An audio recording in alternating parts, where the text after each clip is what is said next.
I was all early and Oh, you're crushing it, ready to go. Let's yeah. see. Let's see if I can get a little label up for you so people know you as more than just guest. Well, I guess what we can do, Joey, um, Joey at Helium Foundation, is maybe if no one else is here, we get to kick off with some exciting news. Yeah. Or let's see, has anything happened in the network? I know I talked to Dave yesterday. Big Dave Akers is he's talked about this publicly. He's got a little bit of depression. He's going through a down phase right now. So if you know him or you've talked to him, reach out to him via DM. Tell him he's awesome. Tell him you appreciate the work he's done. I've had my own struggles with depression. Been down pretty much at the bottom of that hole. Yeah, barrel in the mouth, finger on the trigger, and managed to get out of it. So I know that a lot of times it helps just to have friends around you reaching out. So he's not on right now, but he will be. I'm trying to get him to go for a cold water swim and get some sunshine. You get a lot of one in the UK, but you don't get a lot of sunshine. So yeah, Yeah, well, I'll that's have to that's the deal with reach him. out to him.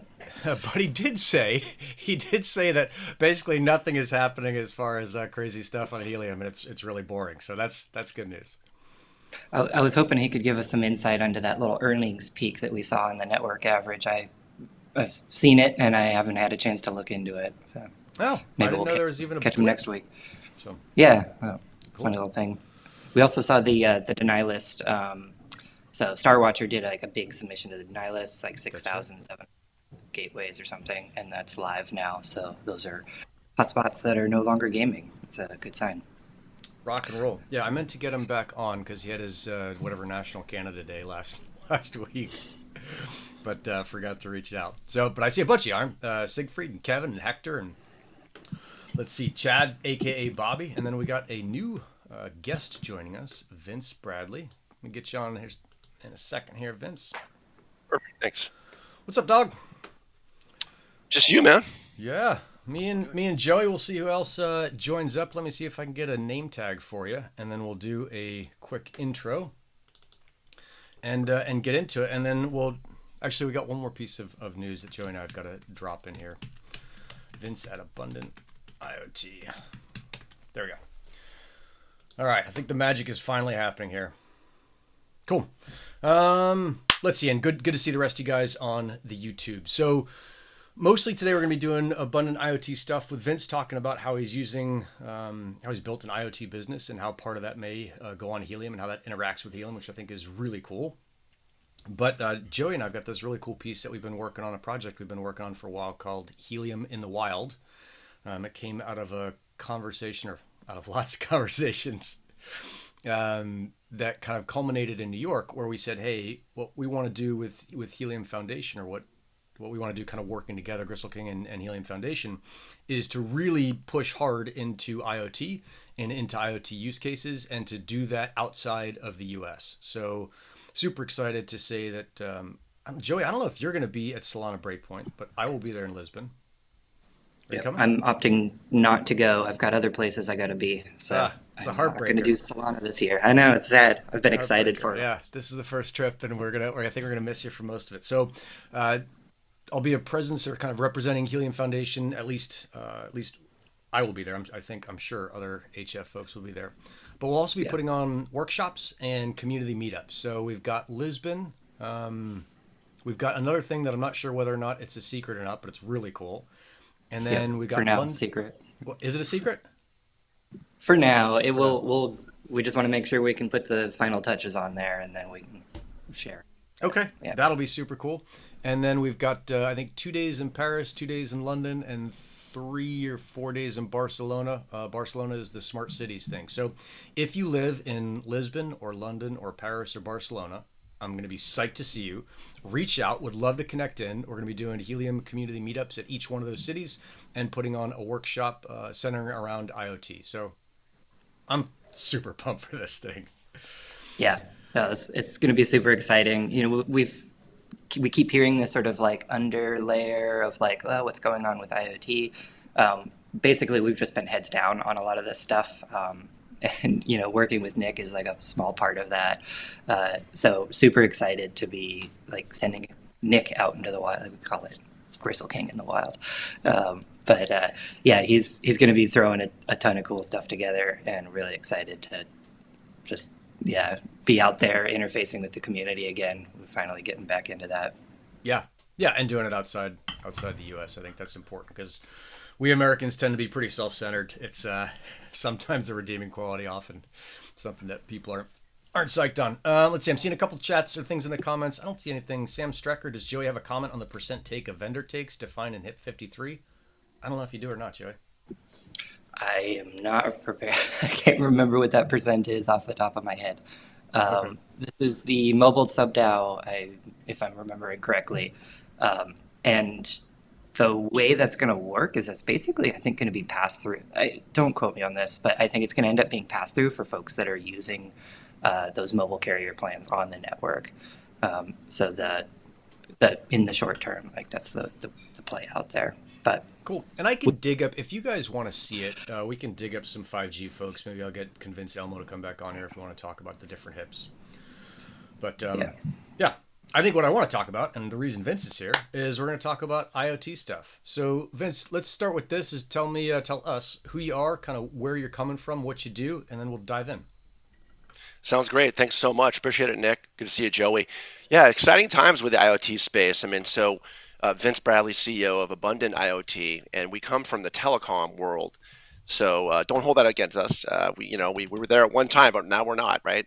No, seriously though, it's been a nice journey coming from the telecom space and seeing what's going on with IoT these past couple of years and kind of double clicking on it because ultimately the opportunity is massive, right? We all know that it's a $500 billion TAM today, going to a billion. Hang on a second. We got to soon. do what's TAM is total addressable market.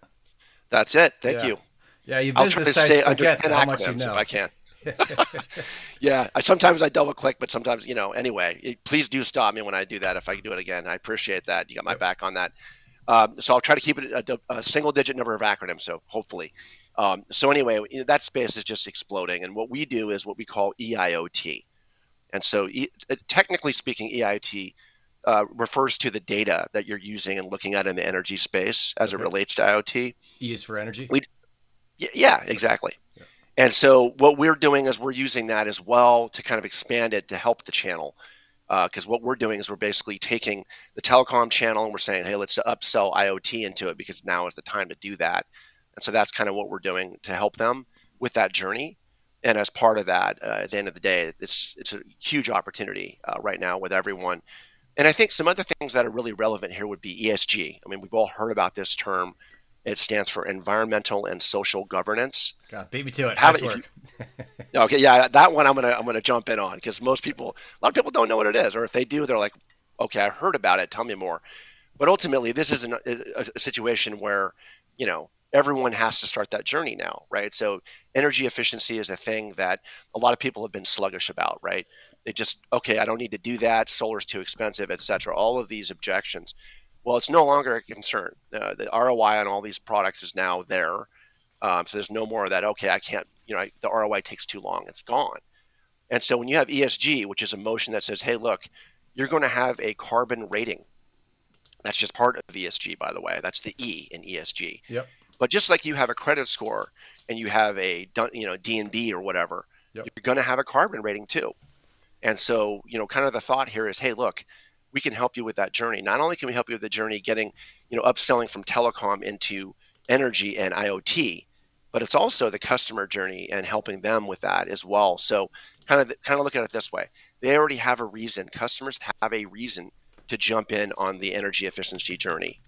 What we're doing is we're essentially saying, let's bring it in for you. We'll bring all these other things that have sensors like LED lighting and solar and air filtration and EV charging, all these things, and put it into one non-disparate IoT network. Yep. So you don't have two different networks, right? Yep. That's kind of the concept there. So with ESG, they already have a reason. Now you add the Inflation Reduction Act. Well, that's just 100 billion plus gasoline on a fire that was already burning, right? So right now, the energy efficiency space is exploding, and we're at the forefront of that. So that's kind of what we do is we bring all that together with Helium, with over 1,000 sensors. So that's kind of what we're up to. Dig it. Yeah. Let's see. Neil, good to see you. Thanks for coming in. Hey. So that's super cool stuff, and I wanted to focus mostly on IoT stuff here. So it's great that we got everyone on here. Joey, I know you needed to or you may need to bail early. Is there anything you wanted to throw in there before you go and hang out as long as you No, want to? it's all been like heads down planning and organizing and stuff. So there's no like cool things for me to share this week. Okay. And then I guess so. Back to Vince. Like the funny joke has always been there's no E in IoT, or like the E in IoT is for easy because it's not There you there. go. But now you're putting it in. Yep. It's for energy. So one thing that I'm seeing that Neil has been really good about, and I'd like to kind of get your take on it, is how, if at all, are you kind of showing other folks how to do similar things to what you're doing? Because that's pretty unusual in business, is to say, hey, here's how I'm building this thing. You can go and build the same thing, or you can use my system to. I think this is what Neil does, is to white label. So if you want to set up a tracking thing and not in the UK or in your local area, you can white label what he's doing. Are folks able to do that with Abundant IoT, or is that part of the business plan? Or are you guys just kind of heads down focusing on growing your business and that's it? Definitely can help others. We're big fans of this whole situation. Right now, it's an opportunity for everyone to jump in on this and help. It just helps everyone what we're trying to do. I mean, it sounds a little cheesy, but it's true. Yeah. So yeah, we're very happy to educate people on a very high level, whether it's a rebilling motion or a referral motion or whatever. We're huge fans of what we're doing, and so we have no issues at all sharing out, sort of, that motion and what we feel about it. So yeah, we're Cool. all game. Dig it. And I think there's a link in the description to Abundant IoT. So if you've got questions about that, you can reach out directly. I've got kind of business questions around this, because this is one of the things that we're going to push. If we want to see the Helium network succeed, it has to have demand. Demand is people actually using it. And people using it, it's got to be easier to do that. And one of the ways that it gets easier is more and more people start businesses centered around IoT, whether they're reselling services, or they're selling devices, or they're selling kind of dashboards. So I saw Jeffrey Lim in the chat is talking about kind of cost per sensor and cost per month. Vince, I'll start with you, then I'll go to Neil. Is how are you thinking about that? Like, what's the business model? Are you selling the sensor and then you sell a monthly fee? Do you sell something else? How does it work? Yeah, it's just really, what the customer's pain points are. We start there. Where's the pain? Let's start there. Leak detection in the corner of the building. Okay, great. Let's start there. Get you a sensor package, get you a custom package according to what you need. And then from there, there's subscriptions in that as well. So it's a very simple motion. It's kind of like, here's what the pricing is, depending on volume, and we just run with it. And so we provision these on Helium, of course, which of course makes it a different conversation than they were having before when they were just going with the telecom carrier. So a pretty simple motion for us. Nice. And you said is that 1,000 sensors across the company, or is that 1,000 sensors on Helium? I forgot to ask. Well, that's just the types of sensors that we have, right? So I think there's like 1,280 or something that we Okay. currently have in our marketplace. Yeah. But yeah, we can provision those on Helium. We generally do Yeah. that And as a standard motion, by the way. I dig it. Neil, what do you got? I see you nodding your head there. I want to hear the same kind of thing from you, because I know you and we always know, like, oh, of course, everybody knows TrackPack, but there's always someone new who's like, dude, what is this thing? I think a lot of the conversations we're having at the moment is just about putting a proof of concept up and together. And if you do that quite quickly with tools like Grafana, you can just enable these Helium sensors very quickly and find out if you actually do save the business money. And then once you've got a plan from there, then you can do the custom app, the bigger solution, the high availability. But it's all about getting this technology into companies. So a lot of the time we're talking about tracking, but then they're also saying, oh, well, we want this feature, or we want to track the tank, or we want to track the usage. And then you can have that conversation once you've got the idea of them, the proof of concept going for them, and then take it further and work out how much you charge for that system. But you can do that easily with one company, repeat it for a second, and then take it into something bigger. So we're big fans of sharing what we've learned as we're growing. We're running Chirp Stack now. We've got live devices through Gateway RS testing it. And it's instantly noticeable for us that there's no documentation around that. So that's the next step for us, is we've done it. Here you go. Here's a plan of how to do it. Go and do that. And if we can help that journey for anyone, we're happy to do it. It's all about sharing the love and growing together. There's space here for everyone. Yeah. There's a lot of pie to be eaten, so we got to be sharing that up. Exactly. Vince, how long have you been doing IoT stuff? I don't know if I asked that or if I missed it. But Few years now. I mean, we started out a few years ago doing it, and now we've just gone all in with it. So, and I think Neil's spot on. It is about ROI. Is the customer going to receive that, and what is their definition of ROI, right? So yeah, it's a fairly new journey, but we've been in the space for a long time. It's just now we're really focusing on it 100%. So Dig it. What you're coming in, and let's see, did you have a crypto kind of background? Were you deep in crypto before, or was Helium one of your first exposures to it? so yeah, some exposure, not huge amount, but Filecoin is another one. And if you know Filecoin, you know Filecoin Green. They have that initiative, so that really aligned with what we were doing. And I know that Helium has been in kind of a similar motion, Yeah. to Filecoin. And so yeah, those couple are the main ones we've been focusing on. So also a fairly new motion for us. And again, just love blockchain. I mean, it is the technology to take us all where we need to go. So at the end of the day, we're huge fans of it. We feel like even decentralized storage is another one that we're getting into now today, which is another budding area as well. So, Yeah. Neil, you yeah. were talking about this as being like an issue. It had something to do with ChirpStack. You were looking for a CDN somehow. It was a Web3 CDN. Is that right? Well, it was more along the lines of, is Web3 ready, right? Can we launch infrastructure on Web3 today, and can we do it in a scalable way that works globally? And it's a tough one. I think the journey to that can be done, but it's not being done very well at the moment. It's definitely not easy. We have these decentralized domain names, but you can't do a hell of a lot with them. And then you have storage, but there's generally no CDN. But then there's some with IPFS that's kind of like a private cluster on top of that. Yep. But it's not decentralized. It's in a weird state, and some of them are just Web2 dedicated servers serving up little bits of space. That's Yep. not decentralized. I want to see a node in someone's house that does all of this. Right. If there's a program on in the UK, maybe all the data's loaded up locally, so it can be distributed very fast. I think that's very interesting, but I don't think we're at that state yet. No. So interesting to think about kind of who's on the call. Is that we got Vince coming from familiar with crypto, but not kind of driving into crypto in the same way that certainly I have, and maybe you have as well, Neil or Joey.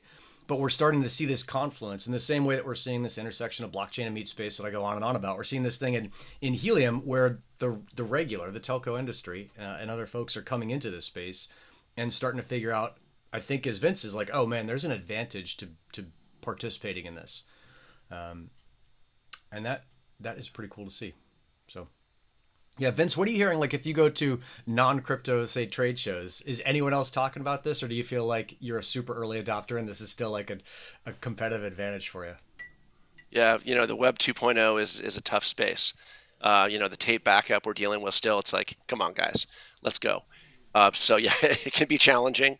But I think that, there's some in the space that are just also bullish on it. They're all in, and so we found our people, in the channel still that are kind of making the move. So Yep. it's nice. But yeah, it is tough.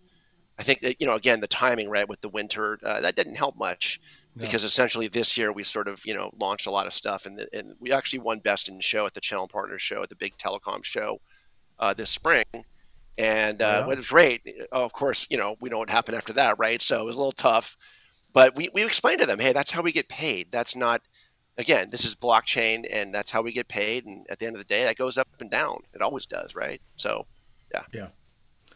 One of the things that happens with blockchain, I'm seeing this in the chat from WTV and Pedro, is you've got new kind of new wrinkles that come into this. And in this case, the wrinkle that they're talking about is manufacturers running out of DC credits to onboard miners. And so just want to make sure that you guys in the chat see that we are talking about this. I'm pretty sure the MCC call that the other day is public. I know the notes are. I'm pretty sure the video as well. But yeah, definitely aware of this thing. And this is one of those things that is kind of the downside of decentralization, is that there's not one authority that can do an awful lot about any of these manufacturers doing a right or wrong thing. So we've got one manufacturer that's basically kind of going, was like PICOM is going out of business, or they're in administration, which is the US equivalent of bankruptcy. They call it solvency, so they're in bankruptcy. So like they'll either sell the business as parts or kill it. Yep. And then I think they're talking about Synchробit in the chat where they ran out of DC. There's, I mean, really what is happening here with this whole decentralization piece is the the responsibility is going back to the market to decide what to buy and how to do it and how to interact with your vendors, instead of having, kind of a good housekeeping or an overarching governing body that says, hey, if you don't do this, we're going to bring down the hammer. The hammer is now the people. So yeah, I wish I had a better answer for you, but those people that are stuck come to the DIY room and will tell you how to hack the device and put some other firmware on it and make it work. Simple as that. But if they're stuck not on board, and there's obviously nothing we can do. But for those that are going to have a lot of problems with firmware updates, Yep. Bye, Joey. Joey, out here. Cool. Leaks. Yep. Thanks for coming on, Easy. dog. Yeah. Drop that out of there. Very cool. So let's see, Vince, what else are you seeing kind of come down the pipe? Are you going to branch? It sounded like you're branching out of just the ESG. Is that you do leak detection? Like you'll take kind of any opening into a business to use IoT, and then you'll quickly kind of push into the ESG side. Does that sound right? Or is there other stuff that you're seeing coming down the pipe? You're like, oh, we're totally doing this. Well, yeah, I think it's just, again, back to the pain points for the customer. We focus on it. So it's essentially what they need first. And then we start to go into more of a consultative approach. Hey, look, we're seeing these other things going on over here. Let's talk about that. So like I mentioned, decentralized storage, right? I mean, what's amazing about this is you can replicate essentially across the world for almost the same price as your data set in one data center. You can avoid GDPR headaches, which is a huge issue for a lot of people out there. And then, of course, you got that unique immutable data, right, that we all love. So it's just, it's game changing. We're starting to move on that as well. But kind of back to the IoT conversation, I think essentially what we're doing, we're adding to the mix on that is, again, talking about that disparate network, right? People have the energy network and they have the IoT network. And so what we're essentially doing is bringing those together. And then we're taking the storage motion as well and saying, hey, look, you can do a lot more with that. That's kind of what we're up to. We also have a couple other things.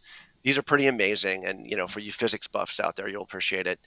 So we have a particle accelerator that we're going to market with.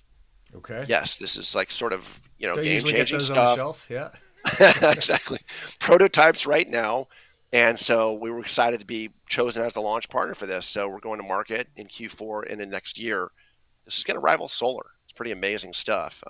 We also What does it do? I don't understand it. You can assume Essentially, I'm not a physics buff. It creates power from nothing, right? We talk about Tesla, we talk about Nikola. Let's be clear here, not the company. Yeah. Was into this stuff back in the day, right? And so it's kind of mind-boggling. I almost feel like it's too early to talk about it, but I already started. Yeah. So here we go. That's kind of the one that we're coming up on if you talk about a product that we're going to be getting into. We do have one, though, that we just launched, which is pretty interesting. It's called the Tune Filter. And if you've heard of harmonics, then you probably know what I'm talking about. When your cell phone gets hot, that's harmonics, right? It's harmful to devices. It also uses electricity.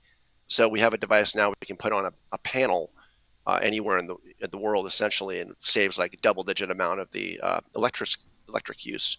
So that's a new one. So super cool. I think that's making sense. Yeah. So it's like these two different frequencies are coming in, and the way that they're going together, in the same way that like if the wind sets up right, it'll destroy some swinging bridge. These two harmonics or these two frequencies cause some harmonic that generates heat, and you're able to eliminate that. Is that close enough? AC to DC, yeah, exactly. On that motion, you get issues, right? So that's what we're addressing with that. So, dig it. That's pretty cool. Neil, are you ready for that? Yeah, just about. Yeah, I think I understand it enough. But yeah, we'd love to see it. It's amazing to think that, I came in here with basically no knowledge of IoT and seeing what are the steps going to be. And I think we're seeing Jeffrey Lim in the chat talk a little bit about this. He had a really cool little flow chart for how he's thinking about starting a business is get the miners, get a bunch of IoT sensors, set the miners up at your pilot site, and then try and convert your pilot user into customers. And I mean, that makes sense. It's the same thing that I've been pushing out over here. But then I'm listening to Vince and I'm like thinking, man, are we coming at this from too elementary of a standpoint? Is there another better way to do it? Or are there more, I don't know, complex things that we can kind of bolt IoT onto or use IoT to improve our understanding in the same way they're doing the harmonics thing? Yeah, I mean, again, that's the real key right there, right? I think a lot of people have realized today, hey, why aren't I connecting these things? They all have sensors now, right at the end. I think a lot of people are stuck in the motion of that things don't have sensors, right? They just don't understand. And so we need to get in there and consult with them. A lot of times we need to kind of show them. The new question is, can you send us your sensor equipment list, right? And then we kind of drill in from there. But then that's where we say, hey, look, I don't see, any energy efficiency sensors in here. What's up with that, right? Let's talk about that. So that's kind of how we help them out. So Super cool. So Jeffrey Lim, if you're still on, I'm assuming you are. That's a super cool question to ask, because just asking the question, like, it establishes that you've got some kind of expertise, right? You're not asking like some random question. You're saying, hey, what's your sensor list in your business? In the same way you might ask a software company, what is it, Neil? Like, what's your stack? Is what they ask. Maybe, yeah. Yeah, something like that. That's like, oh, that's a little bit insider stuff. But like, hey, what's your sensor list? And then, man, that's super cool, Vince. So you can just figure out what sensors you want to put in and say, hey, I don't see any, whatever. For Neil, I don't see any tracking sensors on your vehicle fleet. Like, why is that not there? And how can we help with that? Or for you, why is energy not happening, or water use, or whatever, people counting, etc. So that's probably a super cool start. What is then the next question that you ask when you're developing business, Vince? well, what's the pain point, right? That's kind of what usually comes out. It's usually not even a question, but if it hasn't been asked yet, that is our first question. It's like, hey, what's your pain point? Let's start there, right? Obviously, we got to stop the bleeding before we can do the rest of the work. So that's the first question. Second question would be, we want that equipment list to look at it. Really helps us to understand. And then I think it's, the third question is just, where do you want to go? And we talk to them about, we socialize things like ESG, like the Inflation Reduction Act, and like NOI, right? Really, essentially what we do is we go into a building or a smart city. We say, we want to increase your NOI. That's our goal. And so, CFOs love it. It's like, okay, you're talking my language now. You're going right to the point that it's important to me. Okay. Savings is Did I miss one thing. NOI, or was that, Yeah. what was that? Yeah. So net operating income. Net Sorry, operate. that's Yep. my bad. I think I'm still under 10 though. I think I'm at 7 right now Yeah, after yeah. this. So I'm We'll break it. clocking. Yeah, So anyway, go it's ahead. an NOI conversation for us, and they love that. Dig it. So I'm writing down notes in the background here. So I've got kind of what's your sensor list, what's your pain point, and then the other thing I'm getting, Vince, is you got to know the vocab, and this is just like kind of, it's business 101, but we all forget about it. Is that if you come in talking about ROI, and I've been busted up on this show or somewhere else, someone is yelling at me that ROI doesn't mean what I think it means, or doesn't mean that how miners use it. But if you're talking about NOI, all of a sudden they're like, oh, this dude knows a little bit more than the average bear, which is super cool. Neil, had you heard that before? I'm assuming you have, because you're pretty sharp. No, no, I haven't, to be honest with you. I mean, obviously the principle was understandable. Yeah. I mean, yeah, I mean, one just to Jeffrey's comment. I mean, a lot of this stuff is expensive at the moment. And I think that's a big part of what we can help with. And a lot of the times that is the pain point, that this tech is produced in so little numbers that it becomes expensive. Like, you Yeah. can go buy a weather station today and you'll spend $600 on it. When in theory it's just a few sensors and a bit of plastic, but they're not producing them in the numbers that make it sense for their business. So, that's what we've done ourselves, is that we've had to go into hardware to ease those pain points for some of the businesses. So there's a big step of it is finding out what the pain points are, and often that's cost. If you can reduce their costs, and create a bit of hardware for it, because a lot of the times, if you need a temperature sensor that works in a certain way, you can go and produce that quite quickly and cheaply and make sure it works and certify it and save the whole industry. But just from that trial, you can find that kind of information and take that step forward. Nice. Yeah, it's that's interesting. I was just talking to the rack folks yesterday about doing some sensor development.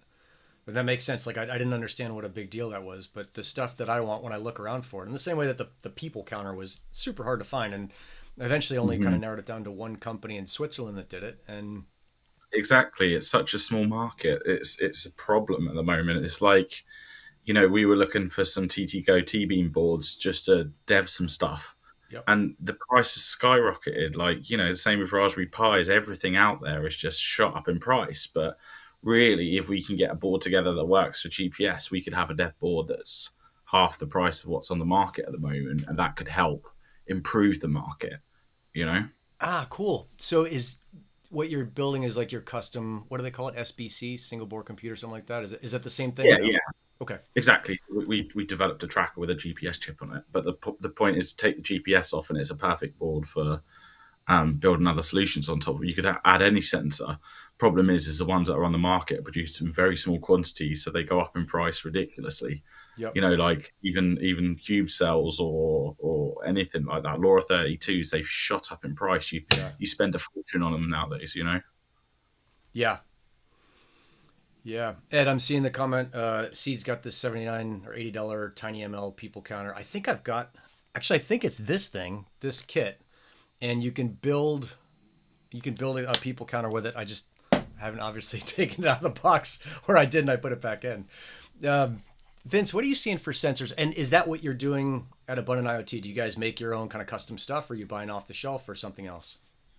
Yeah, we don't manufacture. So that's, I think, one thing we've learned in so many years in business. It's like, what are you doing, right? Are you a distributor? Are you a manufacturer? Being both is a huge lift, right? And so Yep.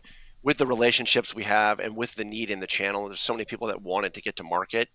We Yep. thought, now let's just keep it clean and not manufacture and not get involved in the dev as much. But it's enabled us to focus on product development, right? Which is where you can see we've done pretty well on that. So essentially, yeah, we're just basically taking the devices in the marketplace, finding out the pain points, reselling them. But I think what's unique is that we're layering Helium on top, right? That's game changing for them in a lot of ways. I mean, that combination of LoRaWAN and blockchain, as we all know, is just it's a massive opportunity for everyone. So pretty simple motion on that as well. Okay. So you're going in there like from this telecom background, like pretty. It looks like a pretty straightforward business piece, and then you start talking about blockchain. What's the usual reaction, or how does that conversation go? Yeah, it's usually, it's funny. That's a great question. It usually comes back to like, oh, how are you doing? Like, I saw the winter and I know you're doing, all this stuff. And I'm like, huh? Everything's great. I don't know what you're talking about. Going back to that's how we get paid, right? Because I don't think they really understand. So when we talk about blockchain, it's usually pretty well received, but they tend to like let it drip down into crypto every time, right? It's Right. sort of that not understanding the full situation, right? So it's actually really well received in a lot of the tech spaces in telecom, and a lot of the infrastructure in telecom is starting to tap into blockchain, which is great to see. But I Ah, think distribution, I think that the people that are selling and in front of the customer, that's the learning curve. That's where a lot of people can't really articulate it as well, what the value proposition of blockchain is. And that's part of what we're doing too. So it's a little bit hairy when we yeah, get into it. yeah, for But sure. the people that are into it love it, and it's growing pretty fast. I think you're going to see, obviously with 5G and CBRS and everything going on, that whole situation is bridging the gap, right? Because now that you have a crypto carrier coming up, I think a lot of people in the space are looking at it like, okay, this is something that's definitely going to grow and continue Yep, very strong going yep. forward. There's still, unfortunately, there's still people out there that are like, oh, they dismiss it, and it blows my mind. I'm like, you can't dismiss this. Just It's wait. Yeah, it's the yeah. best. It's coming. Yeah, it's the most secure technology around. So come on. So Dig it. Now, I'm going back to Jeffrey's thing because I think if Jeffrey's got the question, there's a bunch of other people that have it as well. And I want to make sure we answer that for all of them.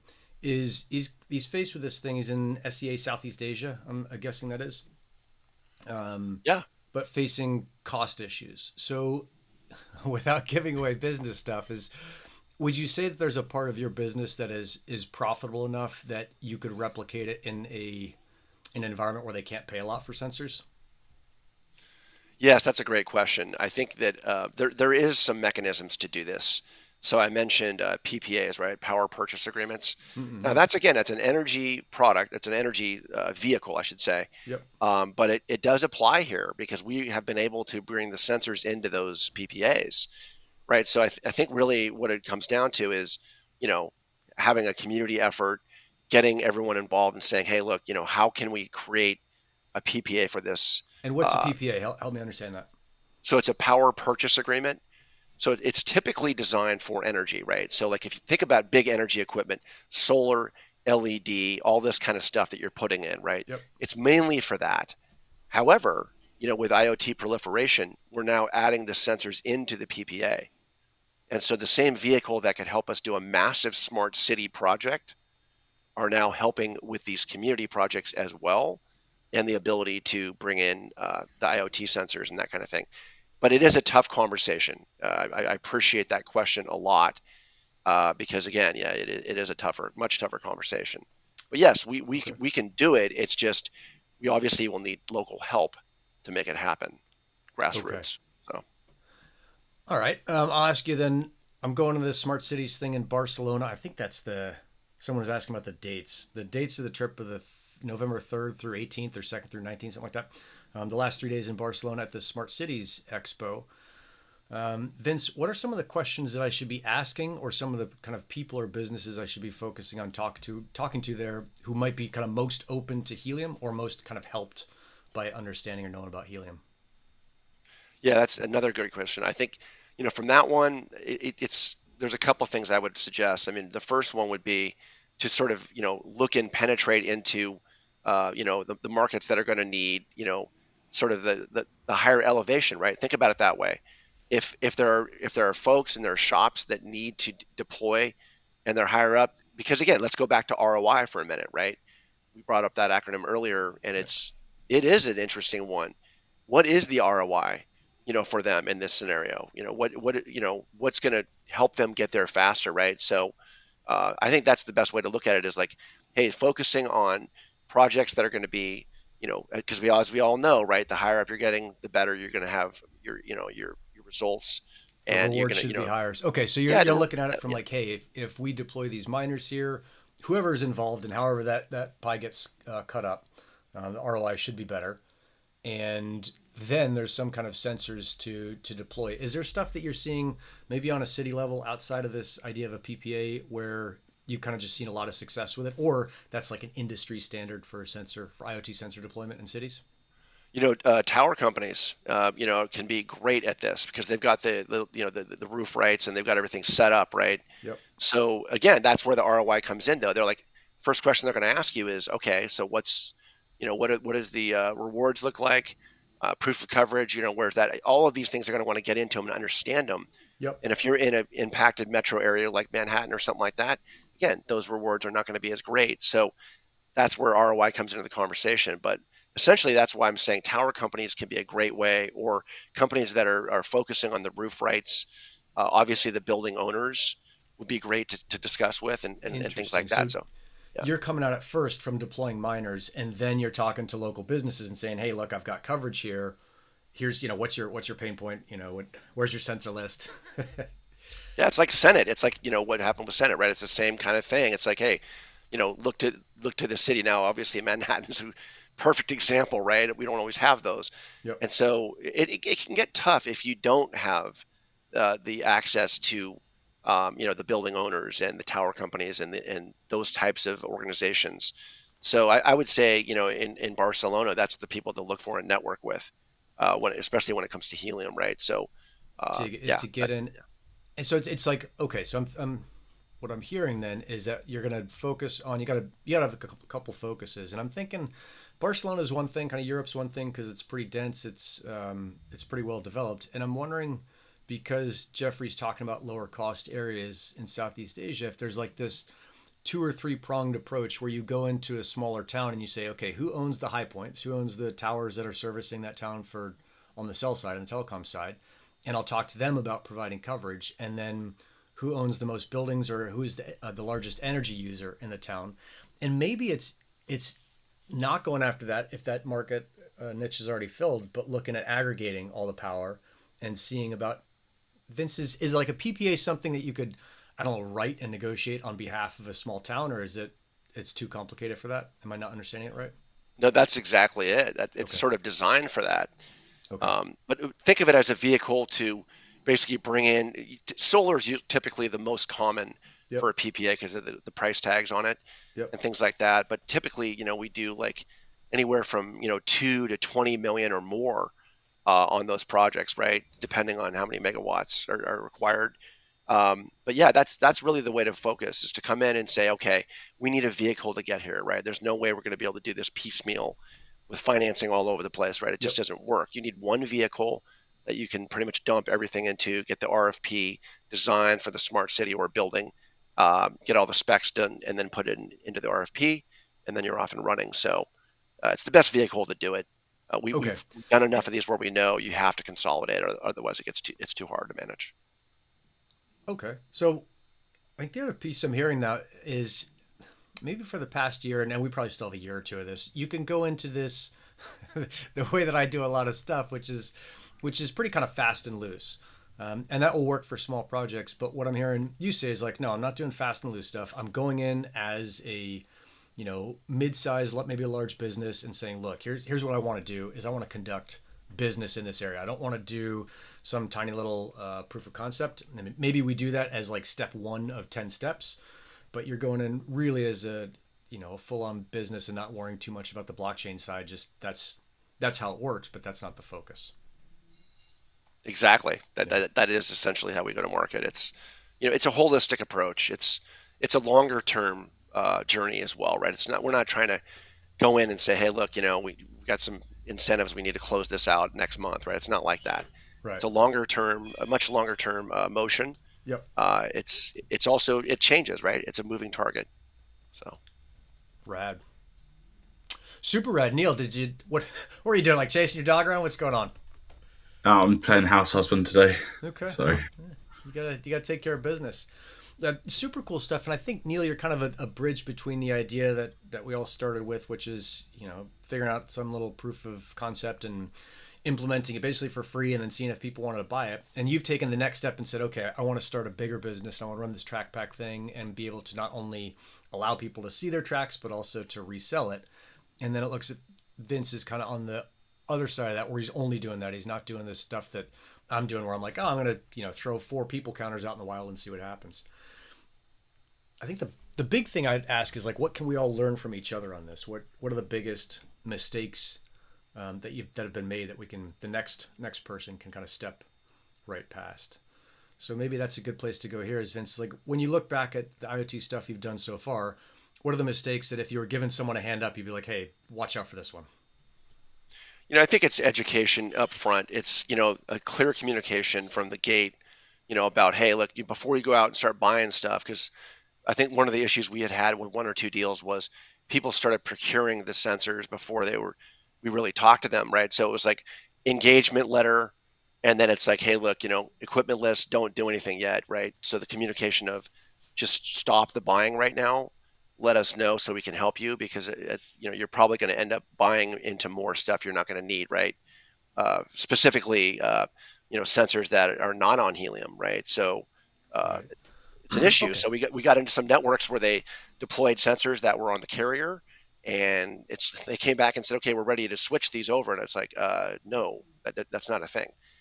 It's like, wow, okay, and yeah. So being careful in the beginning, I think, is a key. All right. So going in with an education plan. I like that. I mean, that's what I sell. So that's awesome. You'd be surprised how many people don't do it. We've been brought into several deals where it was like, hey, this last company, they didn't tell us all this stuff. They just kind of jumped in. And so they brought us in. So we've been lucky to only maybe once or twice we did something like that ourselves, but we've been brought into like a half dozen deals that were kind of mocked up. Huh. That's pretty cool. All right. So you start with the education plan, you go in with ask them for their sensor list, you ask them what their pain points are, and then you start hitting those. And then I didn't understand this before, but it sounds like you're having the customer buy all the equipment. So they're buying the sensors. You're not fronting that cost. With a PPA, that's kind of a way to do it if it's a big project. If it's just the sensors, typically not a PPA. PPA is sort of $1 million plus vehicle. Okay. For that. So so not essentially, just because again, it's just not the same scale, I guess is the best way to put it. Yeah. And it's funny that's what kind of crypto and this blockchain meat space stuff unlocks on the miner side, is that, Helium or Nova Inc. or Helium Inc. when it started didn't have to buy any hardware to roll out a giant network, although they fronted the cost for the first 5,000 hotspots. That's right, Neil? I don't know how many it was. Yeah, it was in that area. They kind of, that was the, you think about how many hotspots are on the network now and how many are working. Like that's a pretty low initial investment to get a giant network. And I'm wondering, is there some similar way to see how we can do the same thing with a sensor rollout? That'd be pretty amazing. Yeah, I mean, Yeah, there's several ways to do it. Just real quick on that, we can obviously bring it in and finance it as a simple motion. They can pay outright, or they can do a PPA motion. There's like three different ways to go. So, Or were you saying, no, Neil? I was just going to say, like, I think we're in a bit of a lull with the network that, we just need to spread awareness. And if that means, just think about how many hotspot hosts there are out there, that's 250,000, maybe 300,000, maybe more. If we could get one in every home, that's quite a decent chunk of traffic that we're just not getting now. And I think that's the starting point for the education to create these services that people actually want to use and use in their home. The Helium network is like Amazon Web Services. Now we need the Netflixes, to actually use it, and having those brands and that ease of use is starting to pop up. As you can see, over the last 6 months, I think it's going to be a different story next year, that we'll have 10 different brands doing one different job. In a Web 2 world, I used to work for and do web hosting. So, if you weren't innovating, there was, 1,000 other players there. In the Helium world, there's nothing right now. So, you can make huge impacts. And just going back to what you were saying earlier, I think the biggest thing, the piece of advice that I can give to someone right now is don't throw all your money at it. Make sure that your product solves a business problem in the cheapest possible way you can, the most DIY way you can, before you put money into this thing.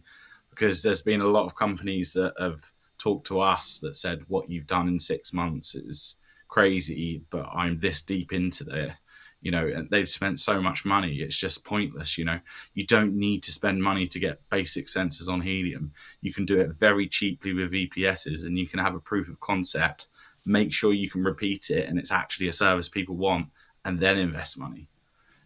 That's the biggest piece of advice I'd give to companies out there now. Yeah, it's just being careful. Yeah, exactly. Just, DIY it. Start from the grounds up. I mean, the thing about Helium is it enables a whole world of IoT sensors that just couldn't happen before.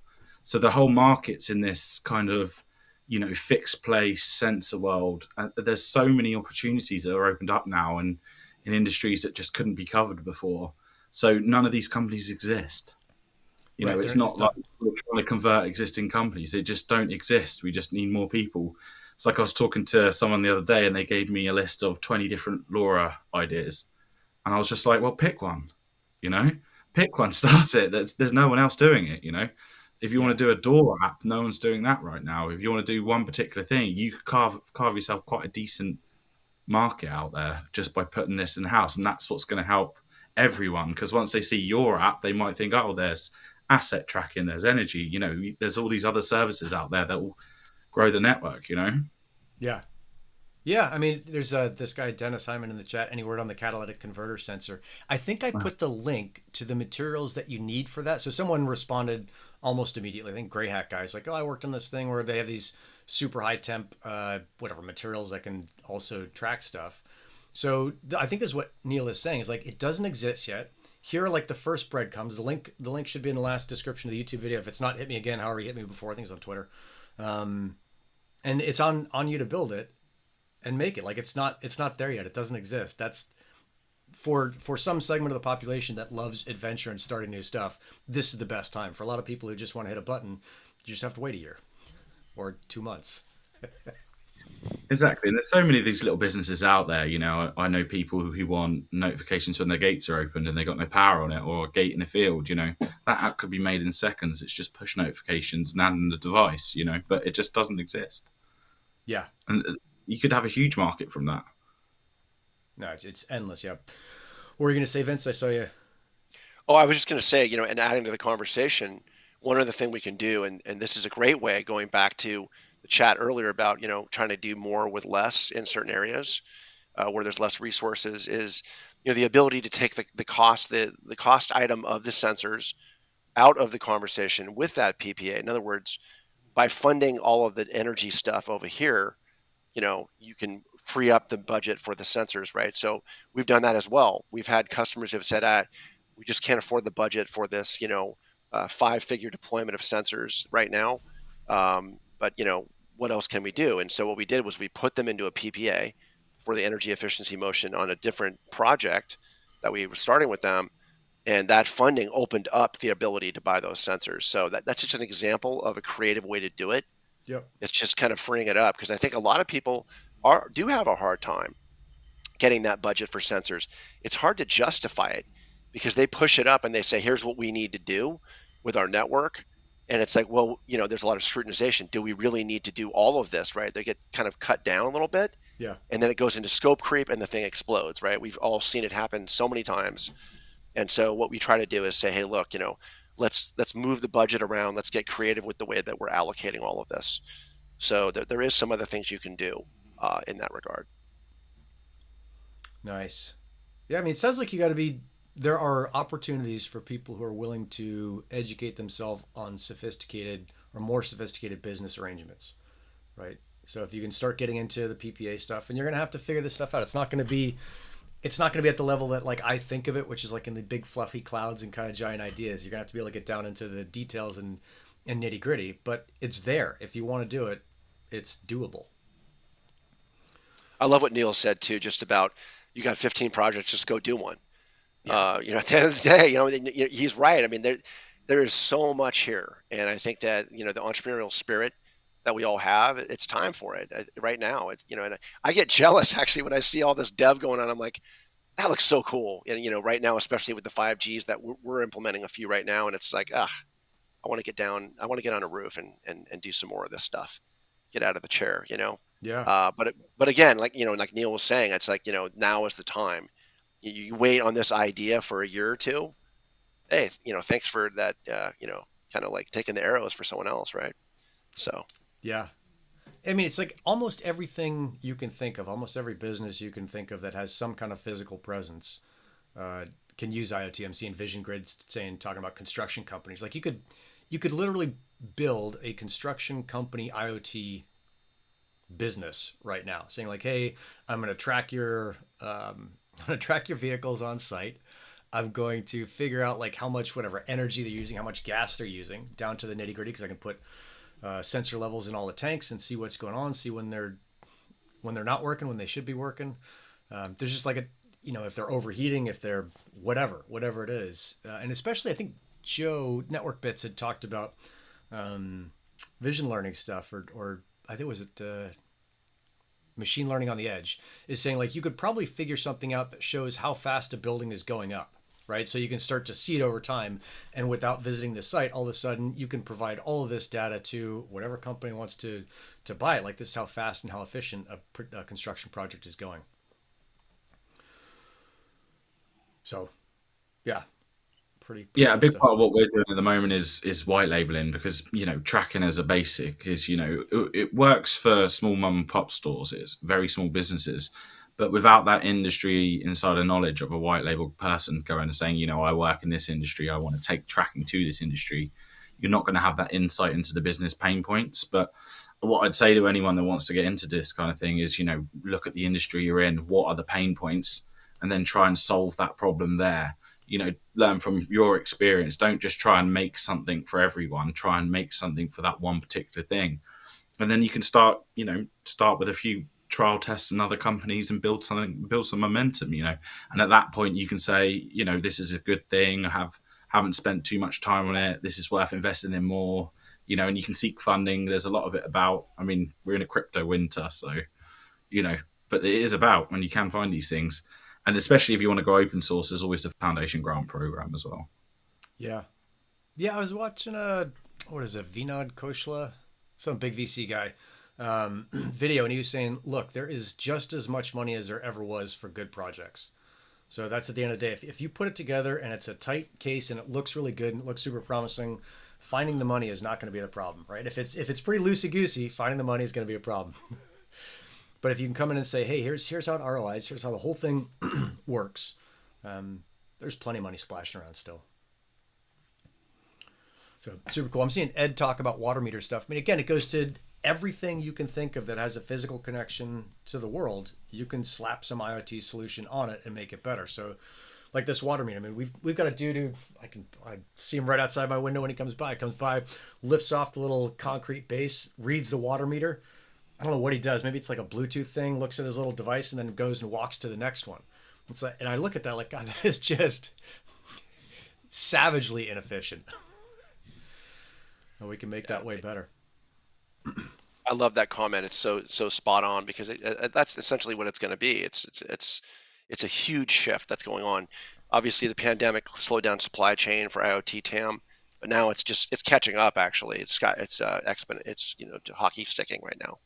So it's all going to Yeah. be there next year. Yeah. This is Sure. Yeah, if you got the kind of the constitution for it, this is the best time to be entering the market, right? Because like there are some sensors there. There's not a technological problem. There's just a logistics problem, right? And a marketing problem. Exactly. So super cool Yeah, and stuff. a lot of this is they're selling sensors to businesses that have money to spare, that have they're looking at their gateway budget and it's £1 million to install it on a site, and the design of that's going to cost them, that much money. And now we're looking at a world where they don't have to install the gateways and they only need to buy the sensors, and it's like it's lagging, but it's going to catch up. It will do, and it's just driving innovation in that field will really push things further. So I think as we get volume on the network, things will get a hell of a lot cheaper, and we'll see way more use of it. But we're at that summit of it coming down now. Yeah, it's pretty exciting to think about what is coming down the pipe, and then just having the kind of the patience and the ability to weather the temporary storm and say like, all right, nobody really knows what's going on right now. Like whatever you want to do and grab hold of and drive, that's probably going to be successful.